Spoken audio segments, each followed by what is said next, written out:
Bon, bah je sais pas ce que vous en avez pensé de ce Grand Prix d'Espagne, mais nous qui nous attendions à une énorme purge, honnêtement, on a eu un plutôt bon Grand Prix. Ça faisait longtemps qu'on n'avait pas vu autant de dépassements sur le circuit de Barcelone, là pour le coup. Vraiment top. Moi j'ai bien aimé en tout cas.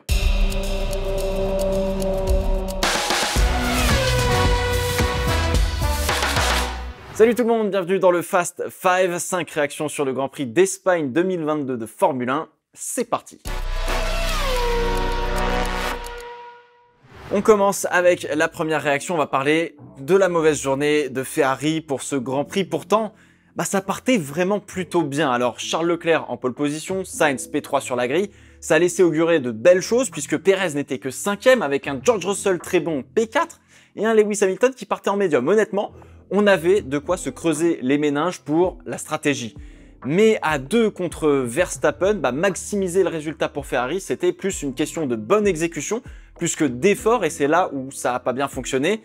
À la limite de caler au départ, Sainz se fait jump, tout simplement. Leclerc arrive tout juste à bloquer l'attaque de Verstappen. Bon, on a un soldat un petit peu en retrait, mais fine, ça passe. Le coup de vent qui met Sainz dehors, là, clairement, ça fait mal, stratégiquement, et surtout, c'est sur lui que ça tombe, quoi, bordel.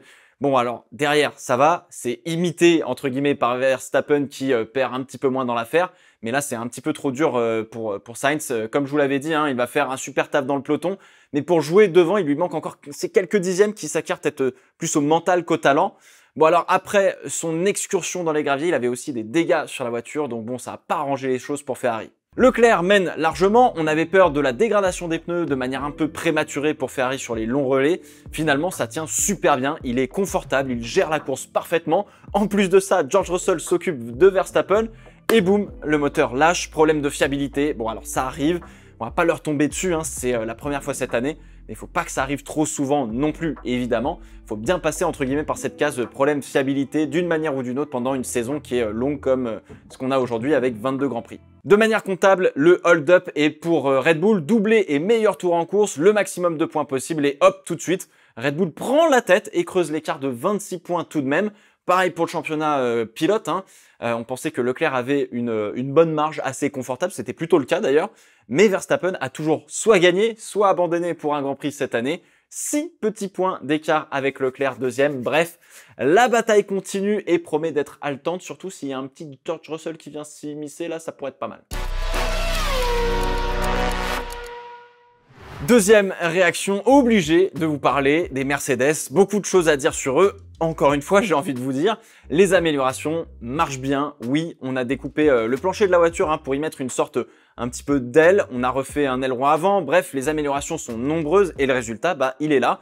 Peu ou pas de rebond dans les lignes droites, mais toujours un petit peu en virage. D'autres équipes comme Ferrari ont aussi ce problème d'ailleurs. Donc bon, la voiture marche vraiment bien cette fois-ci. En témoignent la P4 et la P6 de Russell et Hamilton en qualif. Il manque encore un petit poil de performance pour vraiment jouer avec Red Bull et Ferrari, notamment en course. Meilleure vitesse de pointe, j'ai envie de vous dire, donc le moteur il était probablement pas mal, et heureusement, parce que Verstappen avait des problèmes de DRS qui nous a rendu finalement un combat plus à armes égales, vu que la Red Bull reste quand même au-dessus. Et la bataille entre Russell et Verstappen, mais vraiment, c'était de toute beauté, absolument magnifique. Russell, dans l'ensemble, défend parfaitement, contrairement au zigzag annoncé de Villeneuve. J'ai l'impression que dès qu'il y a une bataille, c'est zigzagland, le bordel. Russell, en fait, se décale suffisamment tôt et suffisamment tard pour défendre correctement. Je dirais qu'il y a eu peut-être un moment où effectivement il s'est décalé peut-être un petit peu trop tard à mon goût, mais le reste du temps, c'est toujours à la limite et largement tolérable. Puis bon, on n'est pas là pour enfiler des perles non plus, quoi. À un moment donné, il faut être un peu agressif. Alors Verstappen qui plonge à l'intérieur au dernier moment, Russell qui écarte, remet du gaz pour enrouler Verstappen par l'extérieur et s'imposer à lui directement et le faire abdiquer dans sa trajectoire pour finalement avoir un 2 de front dans le virage 3. Non mais alors ça franchement c'était juste magnifique. Pareil, ça s'est laissé juste la place comme il fallait, même si Verstappen met tout juste les 4 roues en dehors de la piste. Honnêtement, ça va, encore une fois, c'est juste magnifique. P3 en fin de course, en devant sauver du fuel pour Russell. Bravo, qu'est-ce que j'ai envie de vous dire, je peux rien vous dire de plus. Bon alors, Lewis partait sur une stratégie qui aurait été giga intéressante et sa route a croisé celle de Magnussen. Alors, sur la manœuvre, Hamilton est dans sa ligne, il ne bouge pas, mais prend un mini sous-virage à cause de Sainz qui est juste devant lui. Rien d'énorme, mais Magnussen veut l'enrouler par l'extérieur, ce qui se fait très bien à cet endroit d'ailleurs. Et puis avec la différence de gomme entre les softs et les médiums, ça peut très bien se faire. Et au moment où il tente, de rester le plus proche d'Hamilton, bah Hamilton se vire très légèrement, hop, contact. Ni l'un ni l'autre peuvent vraiment, on va dire, prévoir ce qui peut se passer. Incident de course 50-50 hein, pour le coup, contrairement à Imola où j'avais dit Sainz-Ricciardo 50-50. Non, évidemment, c'était 100% Ricciardo. Mais effectivement, cela ne méritait pas une pénalité pour cette faute, je trouve personnellement. Tout comme ici entre Magnussen et Hamilton, je vois pas comment on pourrait pénaliser l'un ou l'autre, c'est juste un incident. Alors par contre, effectivement, j'ai écarquillé les yeux quand Hamilton a lâché « on devrait sauver le moteur les gars ». Sous-entendu, ça sert à rien de rouler. Alors forcément, ça fait super bizarre quand on connaît un Lewis Hamilton pour ne jamais rien lâcher, c'est son mantra, etc. Enfin bref, honnêtement, je comprends la réaction du pilote et c'est là où l'équipe joue un rôle absolument primordial en mode « non, allez, vas-y, ressaisis-toi, il y a encore toute une course à faire, si tu doutes, on va rien lâcher, il y a encore moyen ». Boum, résultat P5 après une course assez forte sur une stratégie décalée avec un problème de fuite d'eau je crois en fin de course qui lui enlève la P4. Pour être un grand pilote, il faut une grande équipe car on dit souvent que le pilote motive l'équipe et c'est vrai. Mais l'inverse est tout aussi important et vrai. Et là, bah, Mercedes a remotivé Hamilton parce que il voulait pas rouler le garçon. Alors Mercedes revient, mais ce n'est pas encore tout à fait là. Hein. Il leur manque encore un petit chouïa de perfo, l'équivalent d'un gain au DRS hein, sur un tour si on regarde la course de Russell.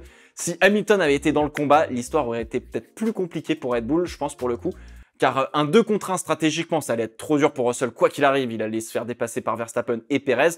À 2 contre 2 et Hamilton en décalé, il y avait peut-être un scénario de bataille assez cool, je pense. Donc bon, j'ai hâte de voir ce que ça va donner pour la suite. C'est top pour nous et pour le spectacle. Troisième réaction, mesdames et messieurs, on va parler des Alpines. Bon alors, avant le début du week-end, j'avais parié sur un podium d'Alonso. Parce que les Alpines, c'est assez encourageant en vrai. Puis bon, comme on l'a vu, il peut se passer pas mal de choses. Bottas en témoigne, hein, parce qu'il n'était pas très loin du podium, mine de rien, par exemple. Il y avait encore un petit peu à aller chercher, mais voilà. Alors du coup, en qualif, bon, MDR, oui, bah oui, P17 pour Alonso, P12 pour Ocon. Mais un vrai rythme de course, donc ça promettait et ça n'a pas déçu parce que toute la première partie de la course, on ne voyait que les Alpines remonter une par une les autres voitures. Alonso et Ocon étaient absolument déchaînés. Soit ça déposait, on va dire, Ricciardo en PLS en ligne droite, soit ça se la donnait avec un Sébastien Vettel à coups de croisés, décroisés, bref. Oui, c'était vraiment top. D'ailleurs, la bataille Vettel-Alonso, oh, mais les gars, qu'est-ce qu'elle fait plaisir sur un circuit comme ça en plus. Bon alors, un peu moins impressionnante, on va dire, que celle de George et de Max. Mais oh là là, en vrai, un gros kiff. D'ailleurs, ce Grand Prix de Barcelone, je sais pas vous, mais moi je l'ai trouvé vraiment très cool. On a vraiment tout eu. On a eu de l'action en piste, bataille sur plusieurs virages, dépassement, touchette, malheureusement 2 abandons sur problème mécanique, de la stratégie, du suspense, enfin je veux dire, on est loin de la purge habituelle chaque année que nous produit Barcelone. Honnêtement, ça me laisse un très bon espoir pour le Grand Prix de France qui a aussi un petit peu cette réputation d'avoir une course chiante, alors que l'année dernière, elle avait été absolument formidable, vraiment hyper cool pour le coup. Mais bon, il y a des journalistes qui oublient de regarder la course hein, quand ils sont Paul Ricard, voilà. Alors Alonso de la P20 du coup, car bah il en a profité hein, pour changer un moteur évidemment, à la P9 quand même, sacrée remontée et sacré rythme.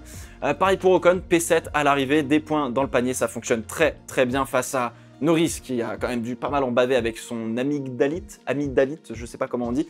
Il avait du mal à bien voir je crois et c'est pas impossible qu'il ait eu des douleurs au cou avec ses ganglions et maux de tête, enfin bref, pas giga cool hein, pour rouler à 300 km/h. Alors maintenant, faut tout mettre bout à bout hein, pour Alpine sur tout un week-end, il manque un petit peu en qualif. Et comme on l'a vu sur les derniers Grands Prix, on peut avoir un Alonso hein, qui aligne tout parfaitement pour se retrouver très haut sur la grille.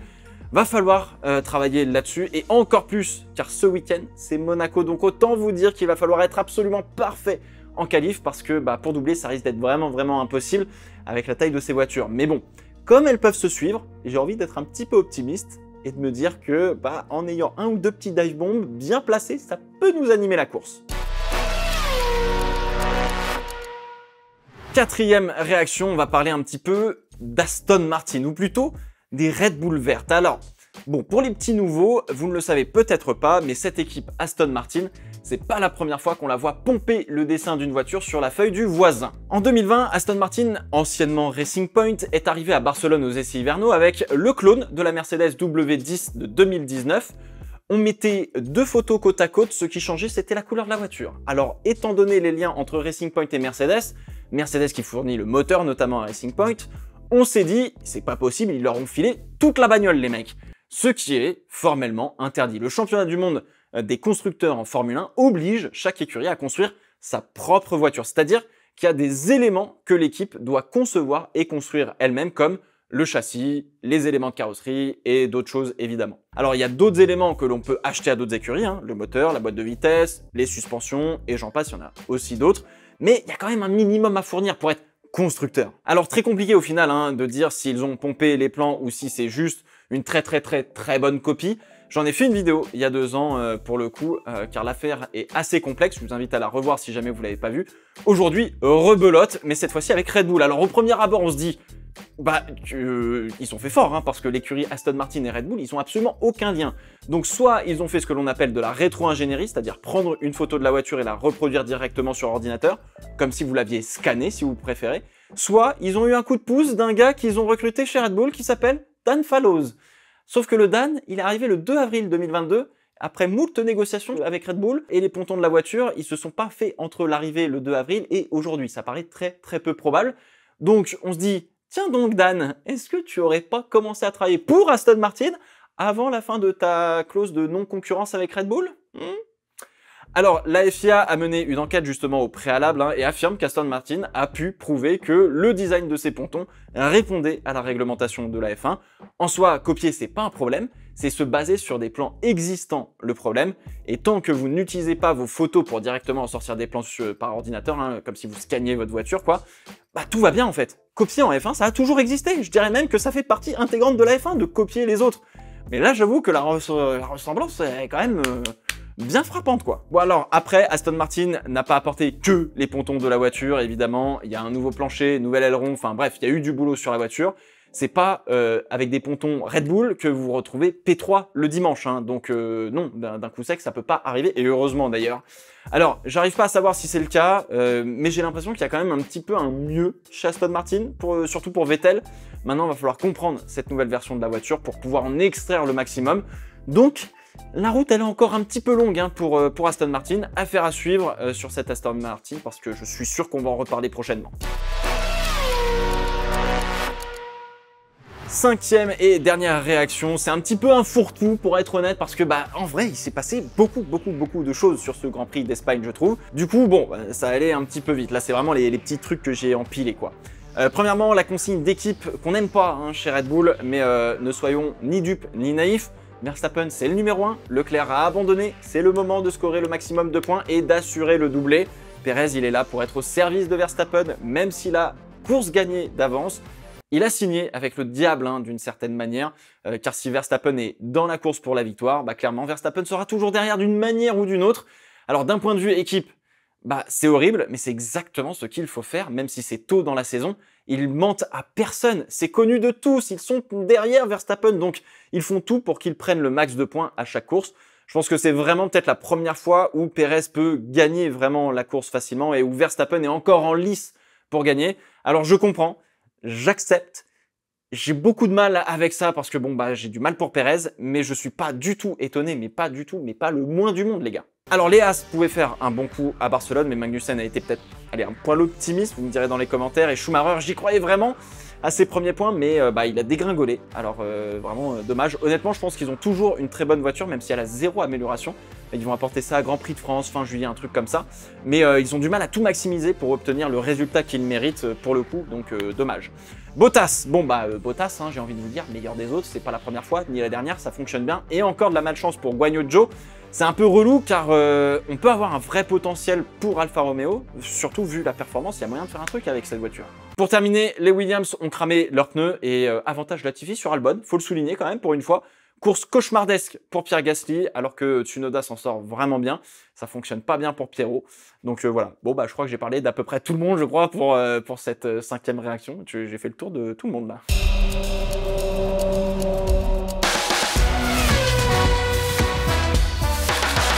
Allez, je vous lâche avec un petit bonus, très belle victoire de Victor Martins en FIA F3 le dimanche et très beau podium d'Isaac Hadjar, lui aussi, rookie d'ailleurs en FIA F3 cette année. Hâte de voir la suite pour le coup, messieurs, parce que là, vous nous avez régalé. Voilà, c'est la fin de ce Fast 5, j'espère qu'il vous a plu, n'hésitez pas à me donner vos réactions dans les commentaires. On se retrouve dans une semaine pour le Fast 5 du Grand Prix de Monaco, en espérant qu'on ait un petit peu de spectacle. Je sais pas pourquoi, je le sens bien. Rendez-vous la semaine prochaine.